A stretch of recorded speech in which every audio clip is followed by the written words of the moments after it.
किसान, बदलते भारत की शान।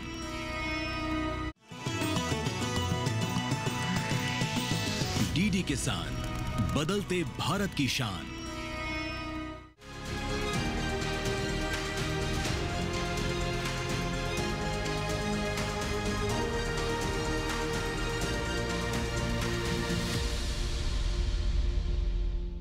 नमस्कार, आप देख रहे हैं दूरदर्शन किसान चैनल।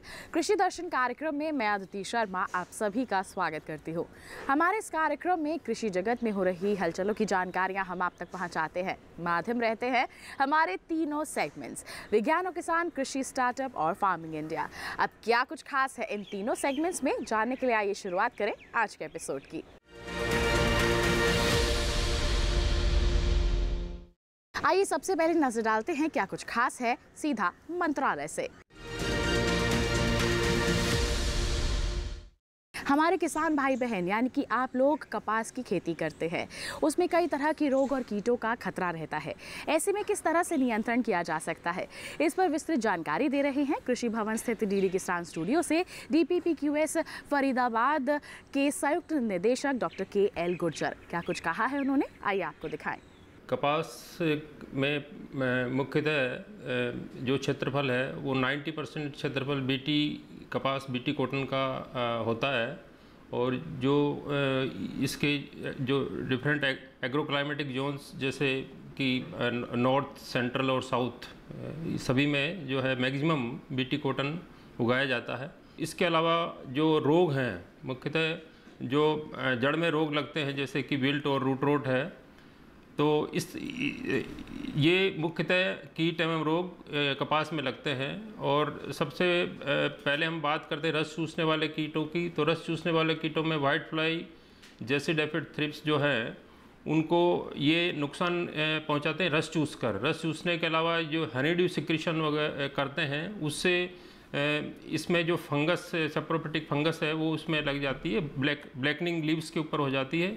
फोटोसिंथेसिस प्रक्रिया इससे अफेक्ट होती है। और इसके अलावा जो वाइट फ्लाई है वो बैक्टीरियल कॉटन लीफ कर्ल जो वायरस है उसको भी ट्रांसमिट करती है। पहले हमें अगर इनका प्रबंधन करना है तो वाइट फ्लाई के लिए हम खेत में येलो स्टिकी ट्रैप लगा सकते हैं।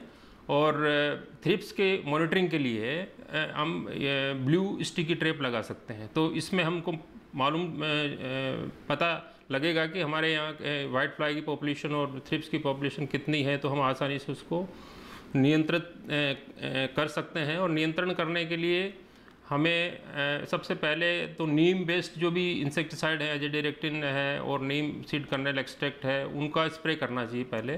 डायरेक्ट कोई भी पेस्टिसाइड है उसका स्प्रे करने के बजाय, अगर उससे भी पॉपुलेशन बढ़ रही है फिर भी अगर कंट्रोल नहीं हो रहा है तो इसमें जो केमिकल पेस्टिसाइड है उसका हम स्प्रे कर सकते हैं। और केमिकल पेस्टिसाइड में आप जो जैसे फेनपोप्रेथनिन है और फिप्रोनिल है और पायरीप्रोक्सीफेन है, स्पायरोमेसिफेन है, तो कोई भी इंसेक्टिसाइड है अगर उसकी वाइट फ्लाई की एफिड जैसिड की पॉपुलेशन बढ़ जाती है तो हम इनमें से कोई भी EC फॉर्मुलेशन, SC फॉर्मुलेशन है इनके, उनका स्प्रे हम कर सकते हैं।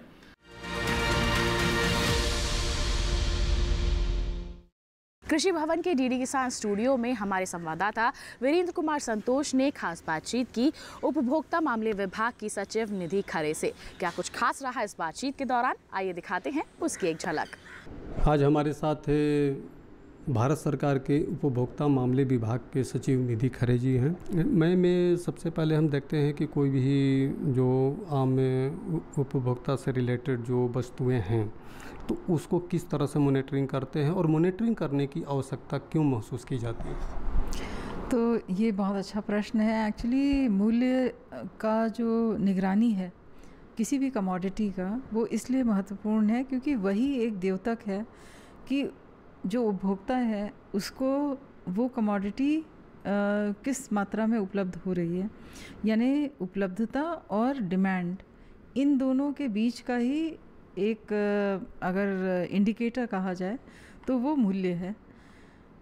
हम चूँकि फूड इन्फ्लेशन को देखते हैं, इसलिए विभाग के द्वारा अब तक कम से कम 22 इसेंशियल कमोडिटीज़ जो खाद्य पदार्थ हैं उनके मूल्य के निगरानी का एक पूरा सिस्टम है। और ये जो खाद्य सामग्री हैं उनमें वो सामान्य जो हाउस होल्ड, भारत के जो सामान्य हाउस होल्ड फूड में किन सामग्रियों का उपयोग करते हैं उनके मूल्यों के निगरानी का एक पूरा सिस्टम है। इसे हम PMS कहते हैं। और इस PMS सिस्टम को हम प्रत्येक दिन इसमें देश के सभी राज्यों से लगभग 550 केंद्र हैं जहाँ से प्रतिदिन हमें थोक और खुदरा मूल्यों के बारे में इनपुट्स आते हैं।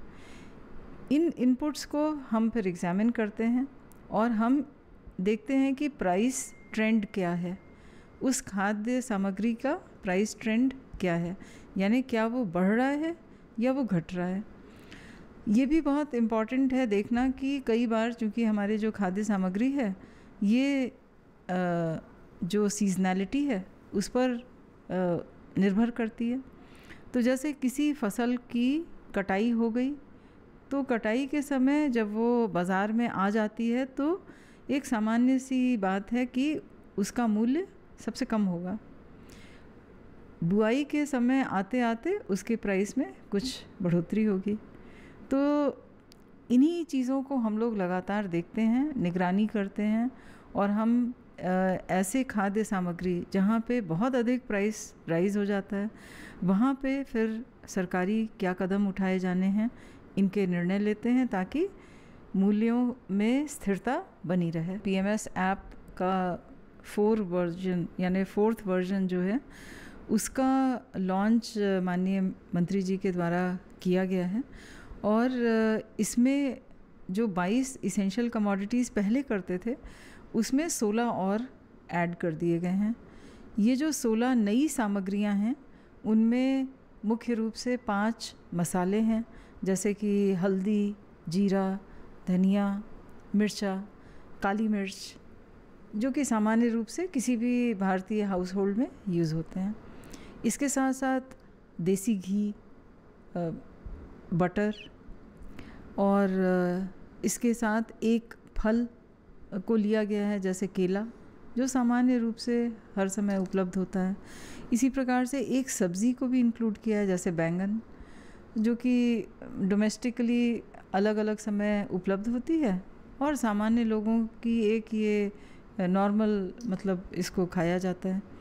इसके साथ साथ हम लोगों ने इस बार 3 मिलेट्स को भी लिया है और इन मिलेट्स में जैसे ज्वार, बाजरा और रागी इसको शामिल किया गया है।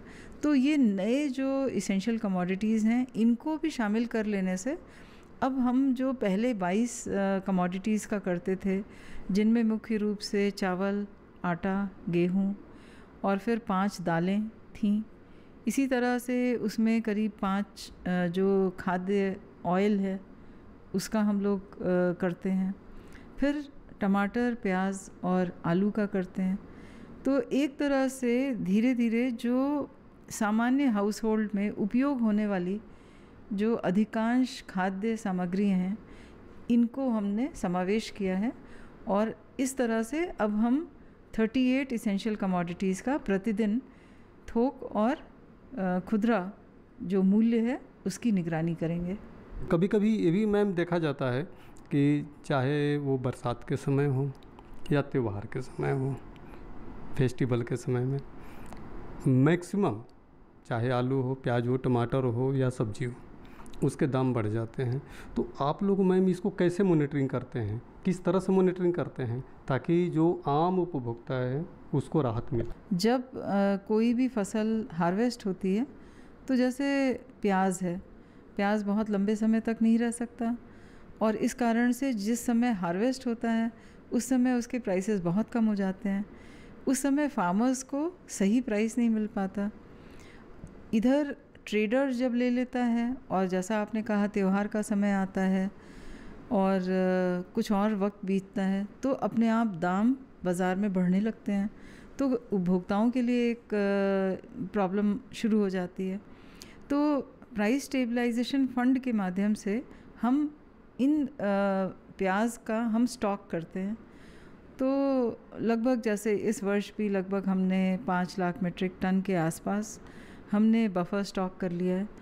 अब जिस समय त्यौहार के समय जब प्राइसेस में वृद्धि होगी उस समय उसे कूल करने के लिए हम अपनी तरफ का जो हमारा जो स्टॉक है उसको हम रिलीज़ करेंगे और हम उसे एक कम मूल्य पर ऑफ़र करेंगे। तो जब कम मूल्य पर ऑफ़र करते हैं तो जो ट्रेडर है वो मूल्य में अप्रत्याशित वृद्धि नहीं कर सकता। तो एक तरह से उसके ऊपर दबाव होता है कि वो भी खाद्य सामग्री को कम से कम मूल्य वृद्धि के साथ बेचे। तो इस तरह से मूल्य स्थिर होते हैं। इसी के साथ कार्यक्रम में वक्त एक छोटे से ब्रेक का। आप कहीं मत जाइए, देखते रहिए कार्यक्रम कृषि दर्शन और बने रहिए दूरदर्शन किसान पर। नमस्कार किसान भाइयों और बहनों, आप देख रहे हैं डीडी किसान। मैं हूं आपकी होस्ट एआई भूमि और आपका स्वागत है हमारे शो किसान जीके में। यहां हम आपके लिए लाते हैं खेतीबाड़ी और ग्रामीण जीवन से जुड़े ज्ञानवर्धक सवाल। तो चलिए शुरू करते हैं आज का सवाल। कृषि उत्पादों के लिए द कार्टिजना क्योटो प्रोटोकॉल किस वर्ष में आया? ए 2004, बी 2003, सी 2005, डी 1998।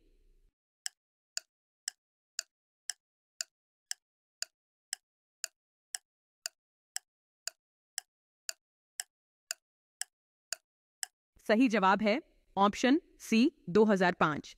कार्टिजना क्योटो प्रोटोकॉल वास्तव में कार्टिजना प्रोटोकॉल के नाम से जाना जाता है। यह प्रोटोकॉल जैव विविधता के संरक्षण और आनुवंशिक रूप से संशोधित जीवों के सुरक्षित उपयोग से संबंधित है।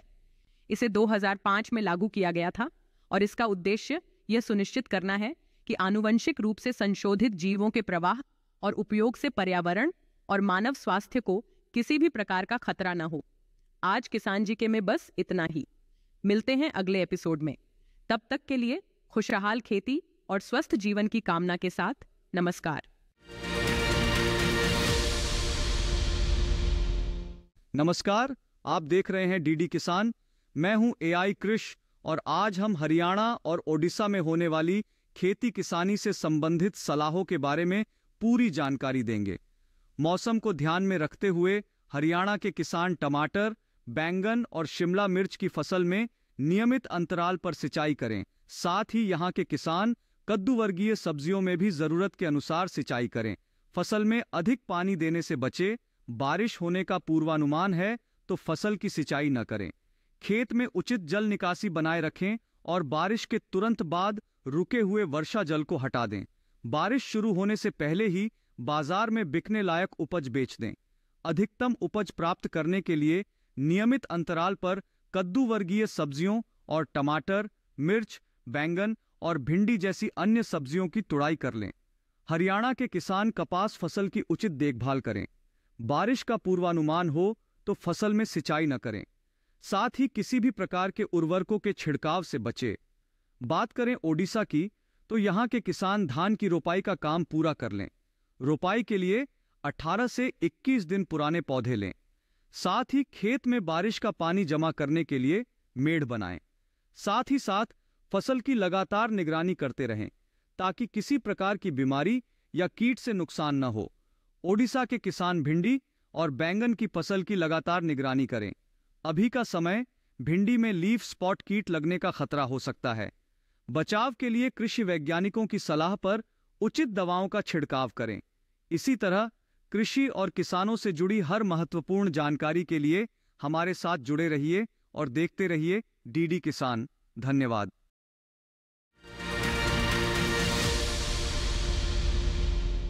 अब कार्यक्रम में वक्त है नजर डालने का हमारे सेगमेंट विज्ञान और किसान पर।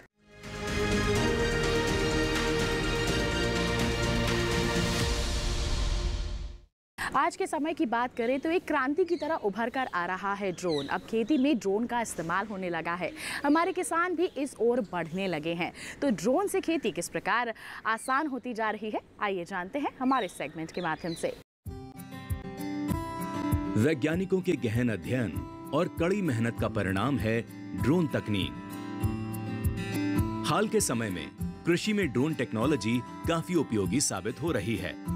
खेती में ड्रोन का काम सिर्फ छिड़काव तक ही सीमित नहीं है, बल्कि ये आर्टिफिशियल इंटेलिजेंस का भी हिस्सा है। ड्रोन में लगे सेंसर फसल की निगरानी बहुत आसानी से कर लेते हैं। अब किसान बड़ी सरलता से जान पाते हैं कि खेत के किस हिस्से में कीड़े लगे हैं और किस हिस्से में बीमारी। और साथ ही हाई कैपेसिटी ड्रोन की मदद से खेतों से ताजी सब्जियां, फल और फूल वगैरह बाजार भेजना भी आसान हो गया है। मछली पालन से जुड़े लोग तालाब, नदी और समंदर से सीधे ताजा मछलियां ग्राहकों तक पहुंचा पा रहे हैं। बात करें सिंचाई की, तो ड्रोन की मदद से बड़े क्षेत्रों में भी सिंचाई करना आसान हो गया है। ड्रोन में लगी मल्टी स्पेक्ट्रल सेंसर उन क्षेत्रों की पहचान कर सकते हैं जो बहुत शुष्क हैं। इससे किसान को पूरे क्षेत्र में बेहतर सिंचाई में सहायता मिल जाती है। खेती में ड्रोन तकनीक आने से पहले खेती के काम में समय और श्रम दोनों ही ज्यादा लगते थे। ड्रोन का उपयोग कर 6 मिनट में 1 एकड़ खेत में दवा का छिड़काव संभव हो सका है। साथ ही पहले की तरह 200 लीटर पानी की जरूरत नहीं, केवल 10 लीटर में ही काम हो जाता है। यही नहीं, दवा का छिड़काव सारे पौधों पर अच्छे से हो जाता है, जिससे किसानों को नुकसान का सामना नहीं करना पड़ता है। किसान भाई अपने खेतों में ड्रोन का इस्तेमाल कर सकते हैं। ड्रोन का अधिकृत होना जरूरी है।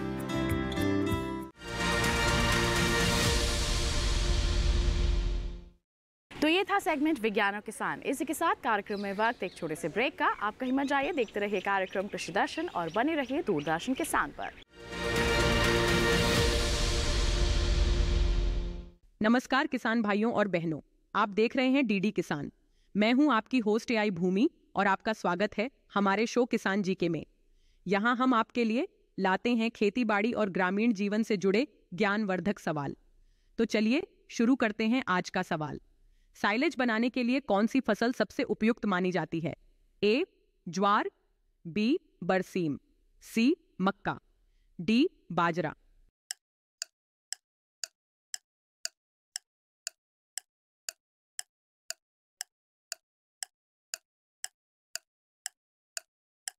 सही जवाब है ऑप्शन सी मक्का। साइलेज एक प्रकार का पशु चारा है जिसे हरे चारे को किण्वित करके बनाया जाता है। साइलेज बनाने के लिए मक्का सबसे उपयुक्त फसल मानी जाती है क्योंकि इसमें उच्च मात्रा में कार्बोहाइड्रेट्स होते हैं जो पशुओं के लिए ऊर्जा का अच्छा स्रोत होते हैं। मक्का आसानी से किण्वित हो जाता है जिससे साइलेज बनाने की प्रक्रिया सुचारू होती है और इसमें पोषक तत्व लंबे समय तक सुरक्षित रहते हैं। आज किसान जी के में बस इतना ही। मिलते हैं अगले एपिसोड में। तब तक के लिए खुशहाल खेती और स्वस्थ जीवन की कामना के साथ नमस्कार। नमस्कार, मैं हूं आपका एआई एंकर कृष। आज हम बात करेंगे नई नियुक्तियों और 9 राज्यों के राज्यपालों के बदलाव के बारे में। राष्ट्रपति ने 9 राज्यों में नए राज्यपालों की नियुक्ति की है। पंजाब के राज्यपाल और चंडीगढ़ के प्रशासक श्री बनवारी लाल पुरोहित का इस्तीफा स्वीकार कर लिया गया है। श्री हरिभाऊ कृष्णराव बागड़े को राजस्थान का, श्री जिष्णुदेव वर्मा को तेलंगाना का, श्री ओम प्रकाश माथुर को सिक्किम का, श्री संतोष कुमार गंगवार को झारखंड का, श्री रामेन डेका को छत्तीसगढ़ का और श्री CH विजय शंकर को मेघालय का राज्यपाल नियुक्त किया गया है। झारखंड के राज्यपाल श्री CP राधाकृष्णन को तेलंगाना के अतिरिक्त प्रभार के साथ महाराष्ट्र का राज्यपाल नियुक्त किया गया है। असम के राज्यपाल श्री गुलाब चंद कटारिया को पंजाब का राज्यपाल और चंडीगढ़ का प्रशासक नियुक्त किया गया है। सिक्किम के राज्यपाल श्री लक्ष्मण प्रसाद आचार्य को असम का राज्यपाल और मणिपुर का अतिरिक्त प्रभार दिया गया है। इसके अलावा श्री के कैलाशनाथन को पुडुचेरी का उपराज्यपाल नियुक्त किया गया है। ये सभी नियुक्तियां कार्यभार ग्रहण करने की तिथि से प्रभावी होंगी। देखते रहिए डीडी किसान। धन्यवाद। ब्रेक के बाद दूरदर्शन किसान के कार्यक्रम कृषि दर्शन में आप सभी का फिर से स्वागत। आइए अब आपको दिखाएं हमारा segment farming India.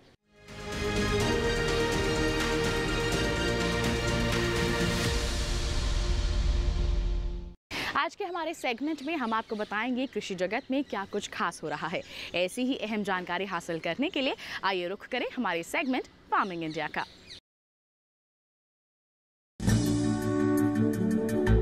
Jharkhand Jharkhand की राजधानी रांची से 32 किलोमीटर दूर पहाड़ियों की तलहटी में बसे ओरमांझी ब्लॉक के गांव आरा और केरम। चारों तरफ हरियाली, योजनाबद्ध बनी जल संरचनाएं, हो रहे नवनिर्माण, पाठशाला में शिक्षा, महिलाओं की सामूहिक जागरूकता, पशुओं के लिए शेड आदि की उचित व्यवस्था। कुल मिलाकर गांव आरा और केरम में जीवन की खुशहाल स्थिति। और अब बात अतीत की। एक वर्ष पहले यही ग्रामीण क्षेत्र सूखाग्रस्त था। कारण था वर्षा जल के संरक्षण का उचित प्रबंधन न होना। बदलाव का कारण बनी प्रशासन की सक्रियता, ग्रामीणों की इच्छा शक्ति और महात्मा गांधी नरेगा। हमारा पूरा राज्य एक फसला है। पानी की कमी की वजह से हम दूसरी और तीसरी फसल नहीं कर पाते, यद्यपि हमारे यहाँ एवरेज रेनफॉल 1200 से 1300 मिलीमीटर का है। अगर हम प्रयास करके पानी को रोक दें तो हमारा गांव 2 से 3 फसल लेने लायक हो जाएगा और हमारे गांव में समृद्धि आएगी। जब गांव जान जाता है कि महात्मा गांधी नरेगा से कितने लाभ हैं हमें, तो फिर वो इसको गरीबी मुक्त करने का अपना साधन बना लेता है। इसी विचारधारा के साथ कोशिशों का सिलसिला शुरू हुआ। ग्रामवासियों को ग्राम सभा की मीटिंग में आने के लिए प्रेरित करते हुए सामूहिक सहयोग से विकास पर बल दिया गया। संकल्प लिया गया नशा मुक्त गांव का। निर्धन तबके के ग्रामीणों ने अपनी समस्याओं और जरूरतों को ग्राम सभा के सामने रखा। ग्रामवासियों की बहुत सी समस्याएं महात्मा गांधी नरेगा के कुशल क्रियान्वयन से पूरी हो सकती थीं। और फिर इसी दिशा में कार्य योजना तैयार की गई। योजना के तहत गांव में निजी लाभार्थियों की जमीन पर विभिन्न विकास कार्यों की रूपरेखा तैयार हुई और शुरू हुआ कार्यों का सिलसिला। वृक्षारोपण के लिए पौध लगाना, ट्रेंच, कुएं व अन्य जल संरचनाओं का निर्माण, दीर्घकालीन जल संग्रहण के लिए डैम का निर्माण, आंगनबाड़ी का निर्माण और सामुदायिक उपयोग के अन्य निर्माणों ने गति पकड़ी। देखते ही देखते गांव की तस्वीर बदल गई। महात्मा गांधी नरेगा से लाभ मिला गांव के निर्धन किसान अर्जुन को। ये जमीन आम का बागवानी जो देख रहे हैं, यहाँ पर आम बागवानी 1 एकड़ है, उसमें 112 पौधा है। ग्राम सभा के तहत जो आम बागवानी का उसमें योजना में पास कराए। आम बागवानी से मेरा आय इनकम भी बढ़ रहा है। अर्जुन के समान ही जितेंद्र पान के खेत में भी फलदार पौध अपना आकार लेने लगे हैं। गांव के ही रमेश बेदिया के पास गाय तो थी, मगर उसके लिए शेड नहीं। शेड जब नहीं बने थे तो घर परिवार में काफ़ी जो है सो गरीबी का जो है सो दयनीय स्थिति था। लेकिन जैसे ही शेड बना, मेरे पास 2 भैंसा थे। भैंसा बेच करके मैं गाय खरीदा और एक गाय से मैं 2 साल के अंदर में अभी 6 गाय हैं। और सुबह शाम लगभग 50 से 55 लीटर दूध होती है। और जो गरीबी मेरे माँ पिताजी लोग देखे थे, आज वो गरीबी से मैं कहीं न कहीं ऊपर उठ आया हूँ। गाँव के गरीब सूरज करमाली को भी सुअर पालन हेतु शेड निर्माण के लिए महात्मा गांधी नरेगा से सहायता मिली है। पहले तो सर जैसे तैसे जो है सुअर हम लोग पालते थे, लेकिन जब एक मनरेगा से 65,000 का शेड मिला तो अभी मेरे पास टोटल 25 सुअर है। अभी शेड मिला तो कोई दिक्कत नहीं हो पाती है। आरा और केरम गांव की महिलाएं आज अपने अधिकारों के लिए सजग हैं और सखी मंडल में शामिल हो अपनी समस्याओं के हल तलाश रही हैं। और अब गांव आरा और केरम में महात्मा गांधी नरेगा के कारण बदलाव की दास्तान गांव के प्रधान गोपाल राम बेदिया से। जो हम लोग जल संरक्षण का जो कार्य किए हैं, तो हम लोग का 72 डोभा का निर्माण हुआ, 25 कूप का निर्माण हुआ है। गाय शेड, बकरी शेड, सुअर शेड, मुर्गी शेड, तो 84 शेड का निर्माण हुआ है। करीब 10 एकड़ में आपका आम बागवानी भी लगा है। हमको लगता है कि मनरेगा ही एकमात्र सहारा है यहाँ के लोगों का, जो उसमें जुड़कर और सभी लोग अपना खुशहाल जीवन बिता रहे हैं। कुल मिलाकर झारखंड के ये छोटे से 2 गांव आज बदलाव की एक मिसाल बनकर उभरे हैं, जिसका एक बड़ा कारण बना है महात्मा गांधी नरेगा।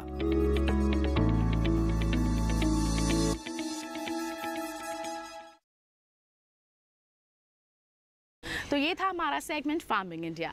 इसी के साथ बता दें आज के कार्यक्रम में बस इतना ही। उम्मीद करते हैं जितनी भी जानकारियाँ आज के कार्यक्रम के माध्यम से आप तक पहुँचाई गई सभी आपके लिए फ़ायदेमंद साबित हुई होंगी। साथ ही आपको बता दें आपके पास कोई सुझाव है, कोई सवाल है हमारे कार्यक्रम के लिए तो वो आप हम तक पहुँचा सकते हैं। ईमेल कीजिए krishidarshan@gmail.com हमारी ईमेल आईडी है।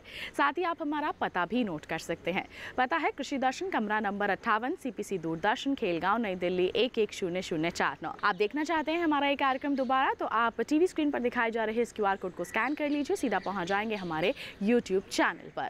तो इसी वादे के साथ कि अगले अंक में हम फिर होंगे हाजिर, तब तक के लिए दीजिए इजाजत, लेकिन आप बने रहिए दूरदर्शन किसान पर।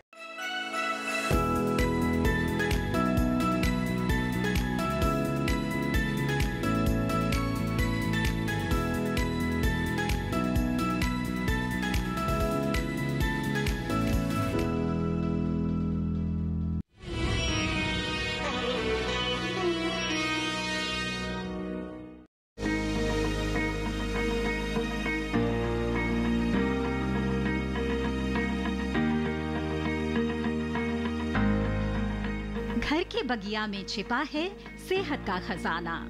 टेरेस गार्डनिंग से बनेगा घर ब्यूटीफुल और हेल्दी।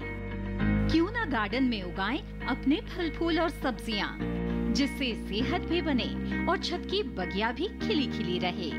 देखिए छत पर बागवानी, शनिवार सुबह 9 बजे सिर्फ दूरदर्शन किसान पर।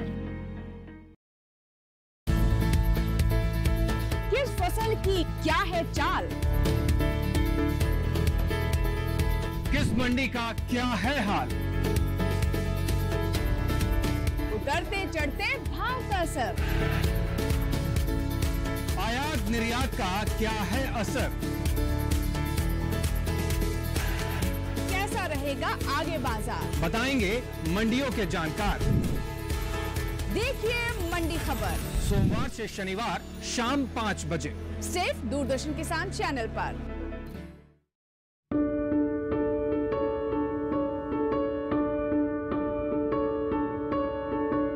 इस साल 29 जुलाई से 3 अगस्त तक भारत के सर्वोच्च न्यायालय ने लोक अदालत का आयोजन किया है।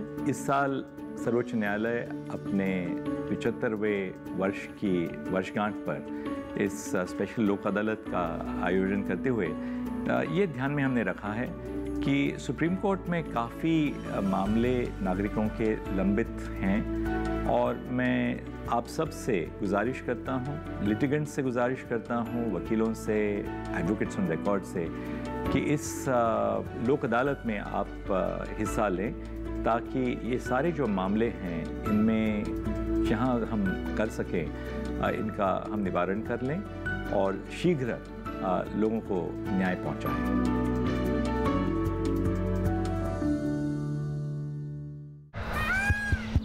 सुनिए सुनिए सुनिए, आपके गांव में फिर सजेगा प्रश्न मंच। आपके गांव में फिर सजेगा प्रश्न मंच।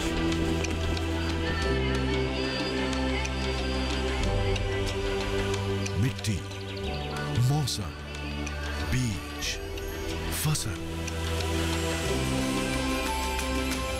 किसान को मिलेगी यहाँ हर सरकारी स्कीम की जानकारी। जो करके आएगा पूरी तैयारी, प्रश्न का उत्तर देकर बनेगा इनामधारी। मंच है तैयार, प्रश्न है तैयार और आप? मैं भी हूँ तैयार। मैं हूँ तैयार। हाँ मैं भी हूँ तैयार। मैं भी तैयार हूँ। किसान प्रश्न मंच में आपका स्वागत। किसान प्रश्न मंच सीजन 2 हर रविवार रात 8:30 बजे DD किसान पर।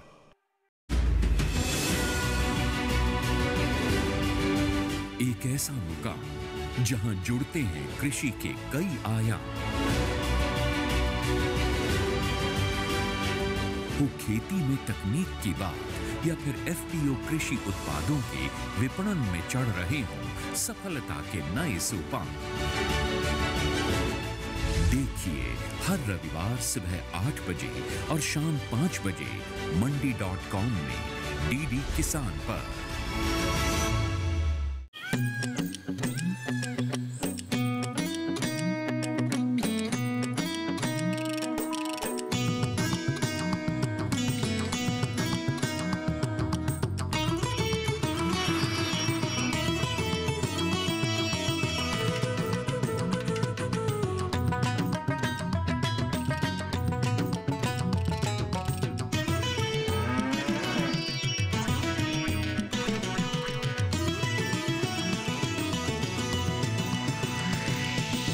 डीडी किसान, बदलते भारत की शान।